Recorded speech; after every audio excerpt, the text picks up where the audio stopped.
నమస్తే, welcome to Pavan Swar YouTube channel. Couple friendly cinema చూడడం జరిగింది. సినిమా గురించి మాట్లాడుకుంటే అశ్విన్ చంద్రశేఖర్ డైరెక్టర్ చాలా అద్భుతమైన సినిమా తీశాడు. సో హీరో తెలుగు హీరో, తమిళ డైరెక్టర్ అయ్యుండి ఇలాంటి ఒక మంచి సినిమా, కొత్త మలయాళం సంబంధించినటువంటి సినిమా లాగా అనిపిస్తుంటమాట.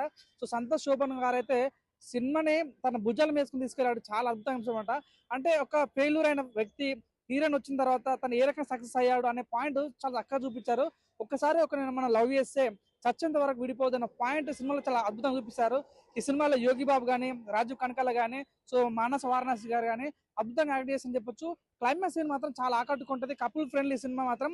ఈ సినిమాకి కపుల్స్ తో రావచ్చు, ఫ్రెండ్లీతో రావచ్చు, ఫ్యామిలీతో రావచ్చు, ఎవరితోనైనా రావచ్చు. మంచి ఫీల్ గుడ్ మూవీ. ఈ వ్యాలంటైన్స్ డే కి ఒక మంచి సినిమా, అంటే very true and very calm, very peaceful ఒక మంచి సినిమా ఏదైనా ఉందంటే కపుల్ ఫ్రెండ్లీ. చాలా అద్భుతంగా అనిపించింది.